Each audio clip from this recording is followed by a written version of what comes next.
applause for the next councilman for District 4, Dwaine Caraway.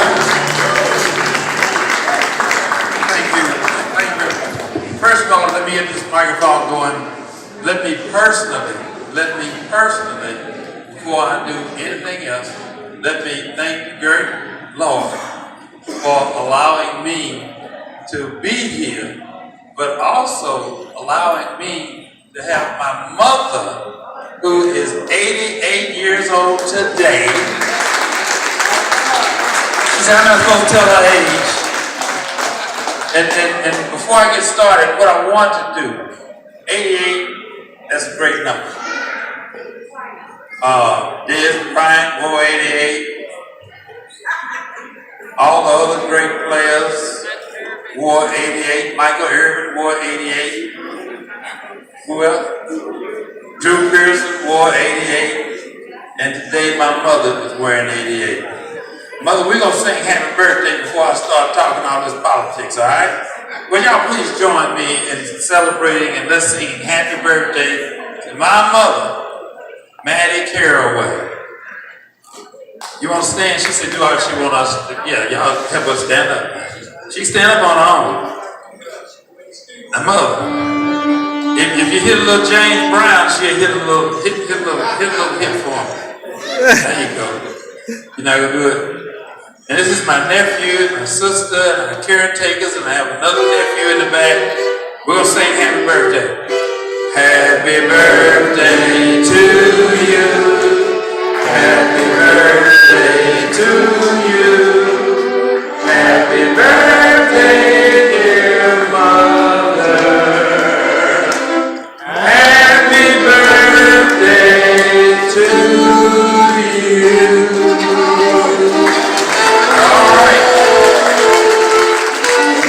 That's from all of us here, okay? All right. Let me first say, and I'm going to try to be short because I was very long when I was across the street at City Hall, and I was filing my official paperwork to run and return to Dallas City Hall. The press was there. You'll see it on the news. You'll hear it, but let me first tell you why I chose to return to City Hall. I chose to return to City Hall because after being term limited, yes, I did run for an office, unsuccessfully for the county commissioner seat. But it gave me a time and a chance to reflect and look at all of the hard work that we put into keeping Dallas the great city that it is. We put a lot of things in place. We had a lot of progress being made.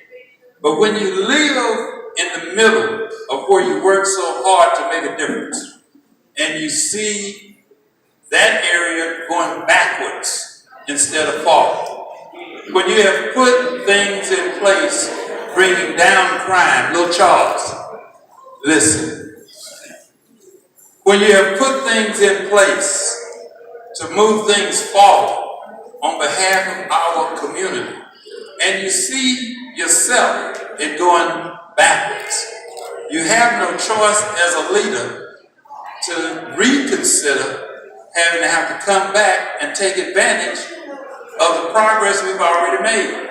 To lose progress means to try to regain it may take another 20 or 30 years to regain what you lost.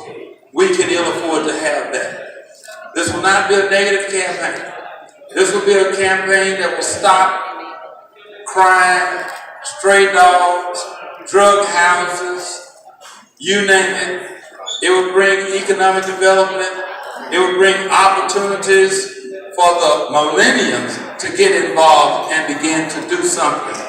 I only charge you the hard work that you see me do. When I pass that baton to DeMarcus, who's here, step down here, DeMarcus, so folks can know. I want them to see the young folks that are involved with me directly. My social media team, Joe, you guys, come down here.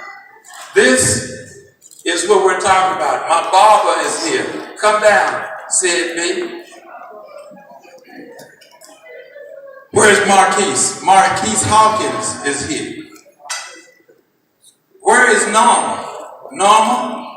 Behind come you. off the front, come around here. She behind you. Where you know? All right. Where is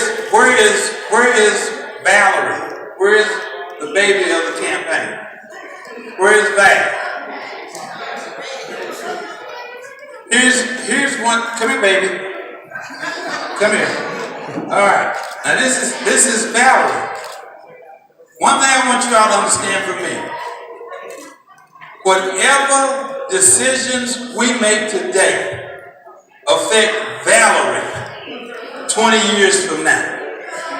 If we fail to do our due diligence and our job, then Valerie is going to be the one to have to suffer.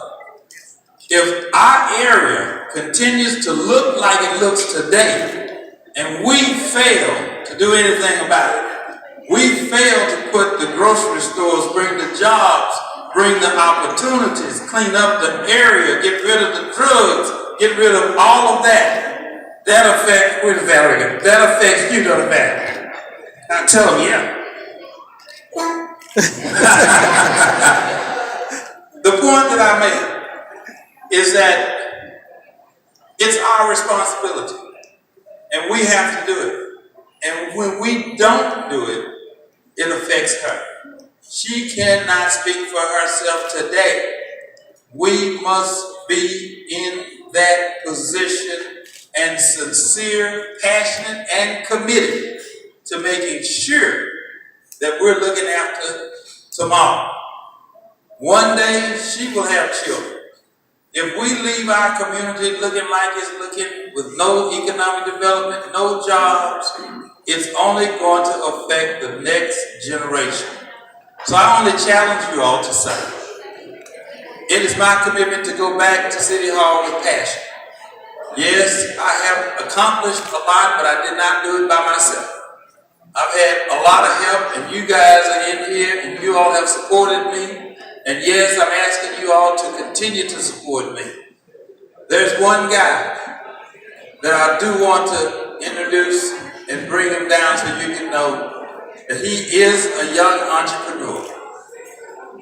The only thing about this entrepreneur is two words that identifies this gentleman, because this gentleman is never satisfied. When I say he's never satisfied, when I tell you that he has opened up more doors for me, and he is a young entrepreneur, got his business going, got folks working for him, working with him, and his slogan, Charles, is never satisfied. In other words, when he reaches a certain plateau, he's still never satisfied. Ron, radio, come down, radio. I want you all to know, this is a guy that has so many other young folks working for him and working with him. And when I can empower these folks, I don't have to put my old friends, and not that I'm putting my old friends down, but it is my responsibility to make sure that I put these folks in place. Crystal, come here for a second, Crystal. Look at the young folks that we must train and prepare. Give them the opportunity to be the next leaders of tomorrow. And when you see these folks and why they putting up with me, I don't know. But they do. I want to thank each and every one of you for being here. I want to thank the Motels Association. I got all kinds of friends in here. I want to thank the Weirds for being here, but I want you all to know about the motels. Why are the folks that own the motels here? You know why they're here? Because I wasn't afraid to start shutting them down. I stood up in front of the motels, the bad ones, and standing up in front of the bad ones, we tore them down. We tore them down, and when they knew that we were going to tear them down and that we were serious about changing our community, they started trying to get it together, and they got it together. They formed a small motel association, and the small motel associations separated themselves from the bad ones. The bad ones were selling drugs. They were selling drugs and crack cocaine and doing everything within our community. But I want to say to you guys over here, and I want y'all to look at my friends over here. These are the good guys, and they have transformed their establishments to where we can go to their establishment, this establishment, the Holiday Inn, anywhere, because they're the good guys. I want y'all to give these good guys a round of applause because they're here, and I support you guys, all right? I got that. Steve is reminding me to tell y'all, everybody with an envelope, y'all need to put the envelopes over there with some money in it, just not the envelope. That's what you said? Oh, they're gonna go pick them up. Now they got me looking like a preacher in church. Taking up a collection. I want you all to, oh yeah. Steve, get out of here. Good night, Irene. Anyway, I want you all to know that my district is not just African American. It's very important for folks to know that my district is not just African American. It's Americans. They're blacks, they're Latinos, they're Anglos, they're Asians, they're all kinds, and everybody is there. The one thing that I do want you to know, and I want the Latinos to understand, that I did the right thing. Because representing everybody, you have to be able to speak everybody's language. But more than that, you hire people because of their qualifications and not because of just their ethnicity.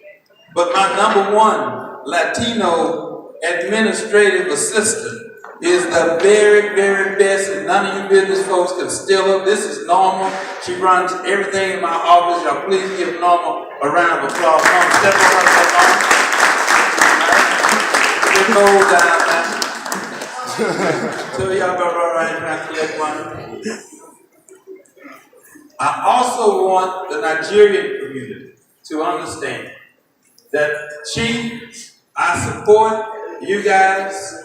I've gone to Nigeria, and I want you to know, in Nigeria, Kenya, and all over, but especially in those areas, you've got to be able to work with and for everybody. We're all Americans, and we're all citizens. But at the end of the day, I want the Nigerian community and everybody to know, Chief, you guys, I'm pleased to be with you. I'm pleased that you are with me. And I want to thank you and all of that. And I'm coming to one of the parties. But let me tell y'all about going to their parties. If you go to their party, Red, and they say it started at 8, don't get there at midnight. I have my gladiators here, the motorcycle group that helped us with our turkey giveaway. And our Thanksgiving giveaway we do every year. And I want you all to know, and I'm trying to show you, I want to work with everybody. I don't care if you're in the motorcycle club, I don't care if you're in the whatever it is. I work with everybody because it's going to take all of us to change our district. It's going to take each and every one of us to change our district into what we want it to be. We should not have to leave South Oak Cliff, Miss Allen, to go to a quality restaurant, a grocery store. We should be able to go just like they go over on Greenville Avenue, when they go over to Central Market. We ought to have our own Central Market too. But now I'm going to say something that's going to make a few folks mad. To the black folks, we have to stop holding our hand out, asking for the help that we should be doing ourselves. We should be able to put our own money together and build within our own community and control the very things that we want to see and would like to have. It's a shame that we don't have a movie theater in Oak Cliff. Not one. We got to go to Lancaster. We got to go to Crockett Hill somewhere. We got to go to Grand Prairie just to have a movie theater. And that is no one's fault, and I'm speaking directly to us, but our fault.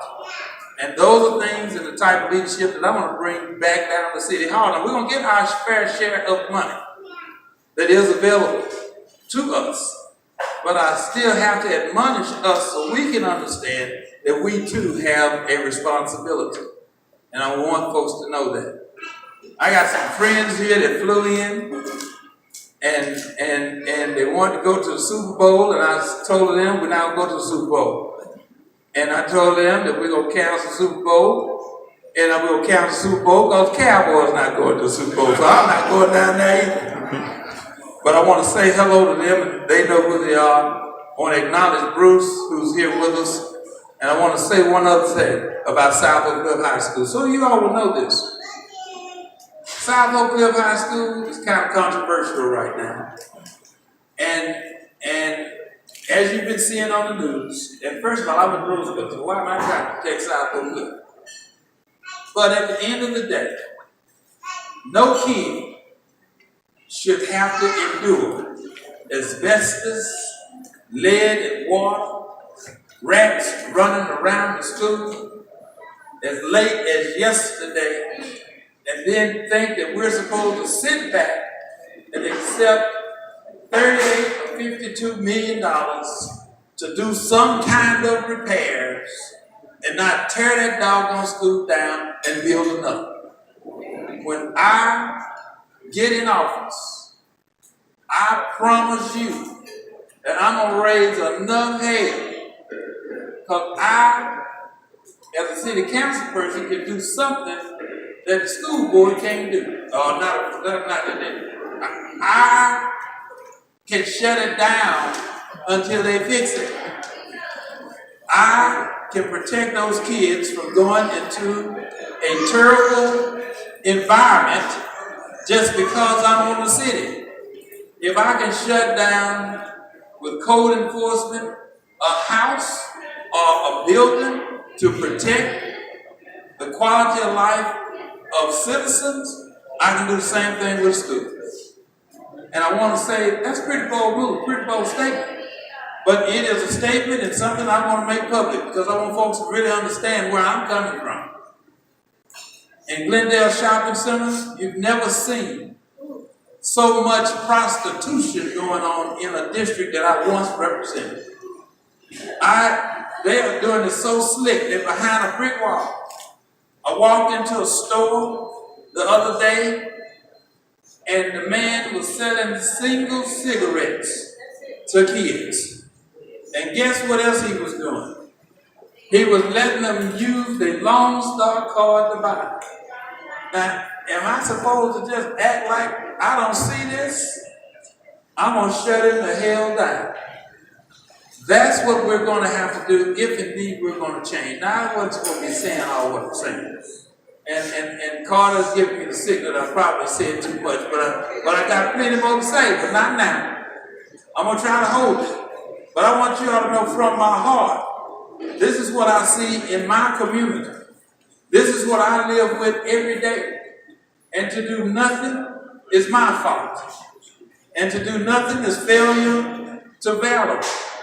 Because if we allow this stuff to continue, had Martin Luther King not given his life at 38, we would not be here right now at the A-Log Hotel. Had he not stood up, had Medgar Evers not stood up, had Rosa Parks not stood up, we would not be in this hotel today. But because of them, it's our responsibility, I feel, for us to continue. I'm not going to be this long-winded. Demond, please. I'm not going to be this long-winded when I get back to City Hall.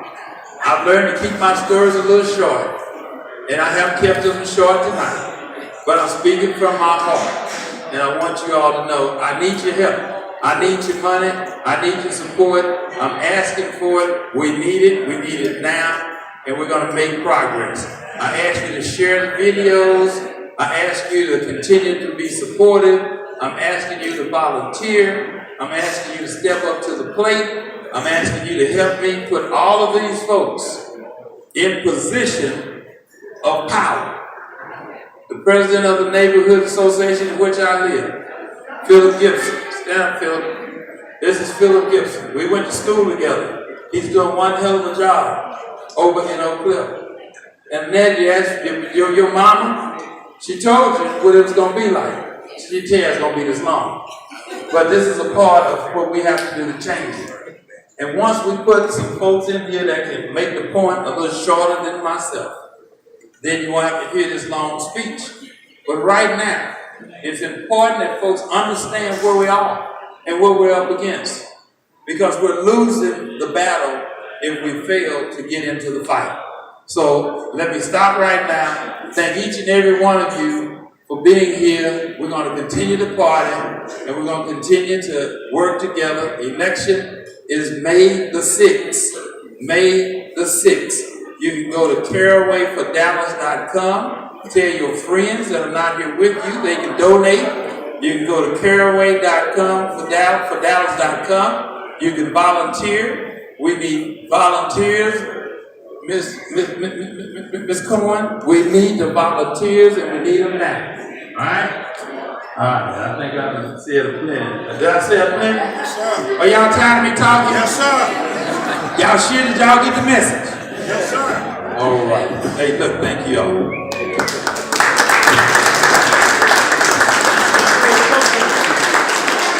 Before you leave, we have some 2017 Dwaine Caraway calendars at the door. Please pick up one while they last. Thank you very much. If we have not gotten your envelope, we need to pick that up this evening. This is a fundraiser. The bowls are at the door, but if we can come by and pick it up from you, we'll do that as well. Thank you all so very much for coming out.